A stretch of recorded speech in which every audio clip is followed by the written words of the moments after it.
আসসালামু আলাইকুম রহমতুল্লাহি ওয়া বারাকাতুহু। আলহামদুলিল্লাহি ওয়াহদা ওয়াসসালাতু ওয়াসসালামু আলা মান লা নাবিয়্যা বা'দা। সবাই নতুন বছরের শুভেচ্ছা জানাচ্ছে, নতুন বছরের আগমনে খুশি হচ্ছে। কিন্তু কখনো কি এইভাবে ভেবে দেখেছে কেউ যে আসলে একটা নতুন বছর আসা মানে জীবন থেকে একটি বছর হারিয়ে যাওয়া? নতুনের মাঝে শুধু নতুনত্বই থাকবে এরকম না, এমন কিছু হারাবে যেগুলো আর কখনো ফিরে পাওয়া যাবে না। একটা নতুন বছর মানে আপনার জীবন থেকে যদি ধরেন 70 বছর বাঁচবেন, সেখান থেকে সাপোজ মানে উদাহরণস্বরূপ বাঁচবেনই এরকম না, মানে ধরা যায় সেখান থেকে একটি বছর চলে গিয়েছে। তাহলে এটা আমাদের জন্য অবশ্যই খুশির হলেও কিছুটা বেদনারও। তো নতুন বছর এরকমভাবে নতুন বছর আসবে যাবে, জীবন থেকে অনেক কিছু হারিয়ে যাবে যেগুলো আর কখনো ফিরে আসবে না। আর নতুন বছর আসা মানেই খুশিরও আবার কষ্টেরও, যে জীবন থেকে একটি বছর হারিয়ে গেল, আমরা আরেকটি ধাপ মৃত্যুর দিকে এগিয়ে গেলাম। মানে মৃত্যু আমাদের, যতই আমাদের নতুন বছরের আগমন হচ্ছে ততই আমাদের মৃত্যুর দিকে আমরা অগ্রসর হচ্ছি। সেটা হোক নতুন বছরের আগমনের প্রেক্ষিতে অথবা টিপ টিপ করে, যে করেই হোক, চরম বাস্তবতা হলো আমরা নতুন বছরের আগমনের পাশাপাশি আমরা মৃত্যুর দিকে অগ্রসর হচ্ছি। তো যাই হোক, পুরনো সব কিছু যেগুলো চলে গেছে, যে গুনাহ পাপ হয়ে গেছে, আল্লাহ আমাদেরকে ক্ষমা করুক। সেসবের জন্য আসলে ক্ষমা প্রার্থী, আল্লাহর নিকট আমরা অবশ্যই ইস্তেগফার পাঠ করব এবং ক্ষমা চাইব। আর 2025 যেন আমাদের জীবনে আরও বেশি বেশি আমল করার তৌফিক দান করেন এবং আমরা আরও ইসলামিক দিক থেকে আরও অগ্রসর হতে পারি, ইসলামকে আরও উন্নত জায়গায় নিতে পারি এবং নিজের জীবনকে আরও উন্নত করতে পারি আমল দ্বারা।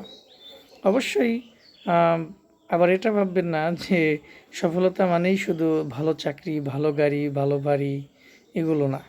সফলতা আমি তাকেই বলি যে সেটাই সফলতা যে আমল দ্বারা আমরা জান্নাত পেতে পারি। এমনকি আমাদের জীবনে যে আমলগুলো আমাদেরকে সৎ পথে পরিচালিত করে এবং যে আমলগুলো দ্বারা আমরা উন্নত হতে পারি, ইসলামিক রুলস নিয়মকানুনগুলো আমরা আমাদের জীবনে বাস্তবায়ন করতে পারি এবং নিজের জীবনে সর্বোচ্চ আমল বাস্তবায়ন করতে পারি, সেটাই সফলতা।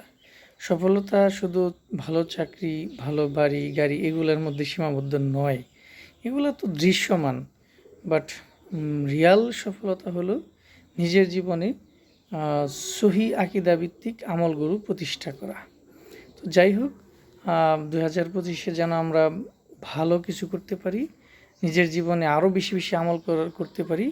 জানি না 2025 কতদিন বাঁচবো কি বাঁচবো না, জানি না, হয়তো বা এটাই শেষ হতে পারে বছর, অথবা 2024 আমাদের শেষ হতে পারে, এরকমও হতে পারে, আল্লাহই ভালো জানেন।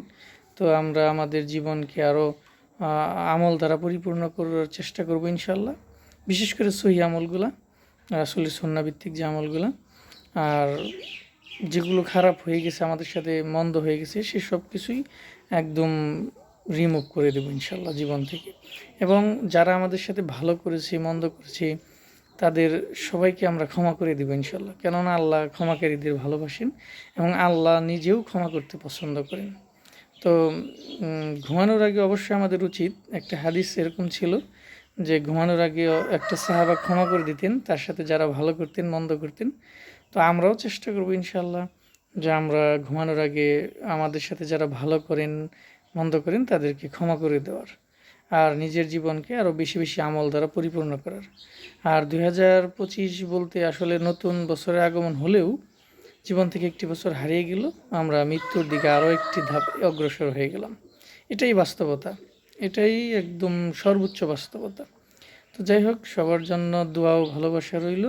আল্লাহ সবাইকে হেদায়েত দান করুক, আল্লাহ সবাই জীবনকে বরকতময় করুক।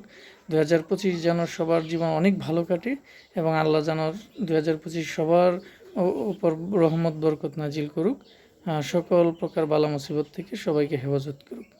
তো আমিও পাপী বান্দা, অদম বান্দা, আপনাদের কাছে দোয়া চাই।